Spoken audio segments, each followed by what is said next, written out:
Shalom. First and foremost, I want to give all praises to Yahweh Ba'Shem Yahushai, Ba'Shem HaKadosh. Double honors to the elders of GMS who were well. Peace and salutations to like Akim with the four corners, peace and truth and sincerity. Peace be unto you and Shalom. This is a video I saw today. Not sure when it was uploaded. I'm just now stumbling across it. And it's basically a famous doctor, Dr.Oz. You know, he's basically promoting the RFID microchip implant or the mark of the beast. Oops, lucky.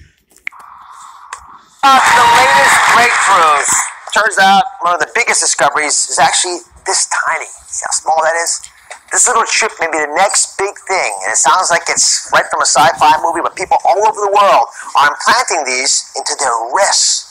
So I asked my producer, Dean, to find out more about planting them into their wrist. And then they say that this ain't the RFID, this ain't the mark of the beast. this cutting-edge technology and what it could mean for your health.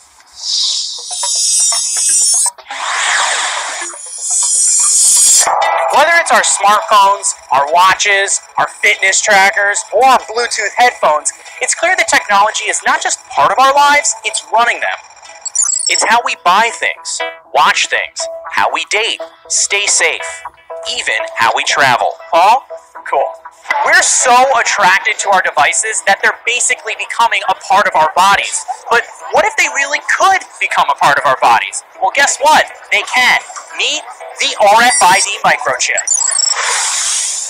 This tiny chip, which can be implanted into your wrist, yes, I did say wrist, uses short-range radio frequency identification, similar to the tech used to track your pets or your phone.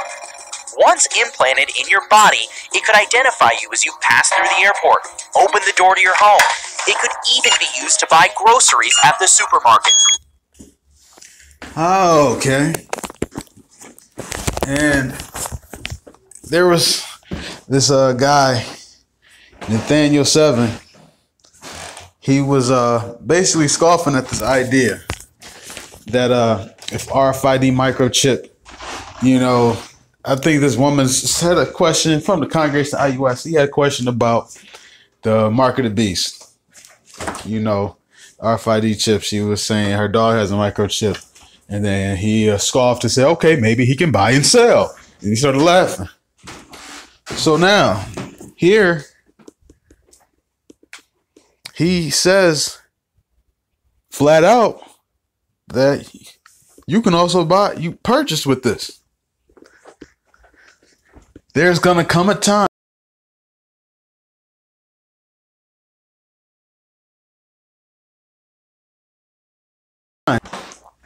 You know, search the scriptures, for in them ye think ye have eternal life. You know, there's people who are sincerely ignorant. And you can also be sincerely destroyed by the Most High. So you got to really account, you know, make sure that you teaching the right doctrine. Now, Revelations chapter 13 and verse 6 basically is prophesied about today. It's prophesying about what you're seeing in this video. I'm about to play a little bit more. Now, your driver's license, passport, keys, and wallet are all inside your body, contained in something the size of a grain of rice. I know it might sound like sci-fi, but it's not.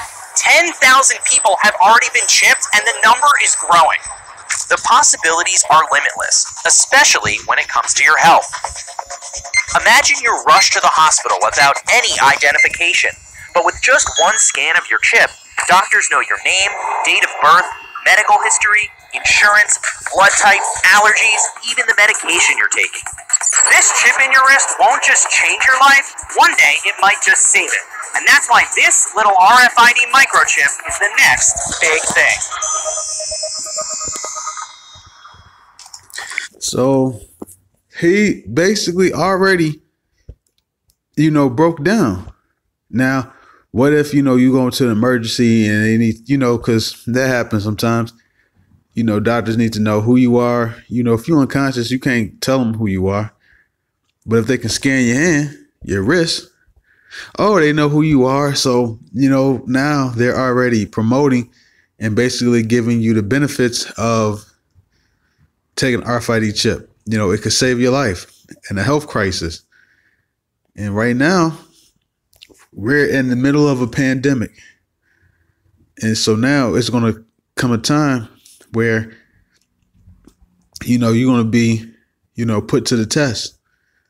Are you going to take the RFID microchip, the mark of the beast, and Revelations chapter 13 and verse 16? Or are you going to take the mark of exemption spoken about in Ezekiel chapter 9? Because that mark, if you take that mark, you will be exempt from judgment. But you can't take both. You're going to take one or the other. Now, the word mark in the New Testament that you see in Revelations is, imprint, to stick under. Now, the Most High is not about to have an angel when he, marks you with exemption in Ezekiel chapter 9 and say, hey, man, open him up. Make sure you don't hit a vein, put it, right under his foreskin or whatever. Most High ain't dealing like that. The Most High is, spiritual. He's, this mark of the beast, the mark of the beast, but this RFID chip is carnal. It's an invention by men. And by carnal, I mean, it comes from things of the earth, things that you take, you manipulate and put together, and, invent. The weapons of our warfare are not carnal. So in order to fight this beast, we can't fight this beast with carnal weapons. We're not going to be able to pick up a rock, a sword, a gun and fight this beast. That's Esau's blessing, is a sword. Our blessing is we're the sons and daughters of the living power, Yahweh Shai. So once you take something carnal like that, that's of the earth, and you're doing it because the beast caused everybody to do it. He caused everybody, both small, great, rich, and poor, to receive a mark in their right hand or in their forehead that they might not be able to buy nor sell. So people who take that are going to understand the conditions that they won't be able to buy or sell. And they're going to be, understand that the beast is the one that's offering it. And they're going to have to be, that's the hour of temptation. You're going to be tempted to, how am I going to get to work? How am I going to feed my family? How am I going to do X, Y, Z? The thing is, the Most High is going to, give you either, ultimately, yeah, it is the Most High, You're going to get either the mark of exemption in Ezekiel 9, or you're going to get the mark of the beast. So now it's up to you to, decide, I'm about to get this is Deuteronomy chapter 30 and verse 19. I call heaven and earth to record this day against you. So the angels are recording it in heaven. And on earth, you got scribes recording it. Reading on, that I have set before you life and death, blessing and cursing. Therefore, choose life, that both thou and thy seed may live. So you want to choose life, and choosing life is doing the best to live righteously so the Most High can have mercy on you and give you that mark of exemption. And now, if you have that mark of exemption, you ain't have to worry about buying or selling. You know, so what if you get homeless? So what if you're starving? If you got the mark of exemption, the Most High, while you're starving, can, you know, give you, you know, bread. Now, just imagine how the Most High, you know, loves us. How much he loves us. And now, one second. I found the Salakia. Took me a minute. You know, so if the Most High loves us, we're the precious gold. You know, just imagine how much he would take care of us, you know, versus, you know, here, the Son of Man, you know, a fucking heathen. This is Genesis 21 and verse so I'll start with 7. And she said, who would have said unto Abraham that Sarah should have given children suck? For I have borne him a son in his old age, and the child grew and was weaned. And Abraham made a great feast the same day that Isaac was weaned. And Sarah saw the son of Hagar, the Egyptian, which she had borne unto Abraham, mocking. Heathen. Doing heathenistic shit. Verse 10.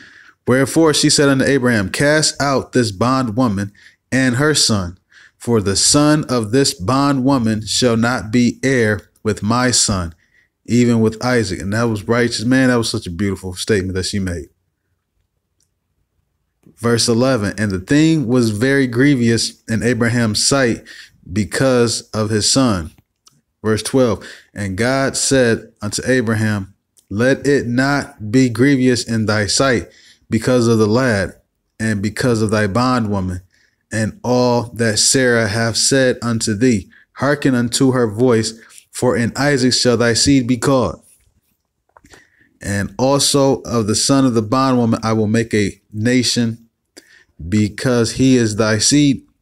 And Abraham rose up early in the morning and took bread and a bottle of water and gave it to Hagar, putting it on her shoulder and the child, and sent her away. And she departed and wandered in the wilderness of Beersheba. And the water was spent in the bottle, and she cast the child under one of the shrubs, and she went and set her down over against him a good way off, as it were a bow shot. For she said, let me not see the death of the child. And she sat over against him and lifted up her voice and wept. And God heard the voice of the lad, and the angel of God called to Hagar out of heaven and said unto her, what aileth thee, Hagar? Fear not, for Allah Hayim have heard the voice of the lad where he is. So the Most High spoke and said, hey, what you crying for? I got him. Now this is a heathen. You know, a dirty ass, camel jocking, you know, towel head, desert dwelling sand nigga. This is the forefather of sand niggas. Most High looked out for him. How much so more will he look out for his fine gold, his chosen ones, the sons of God? You know, all you got to do is constantly, you know, keep this faith, keep enduring.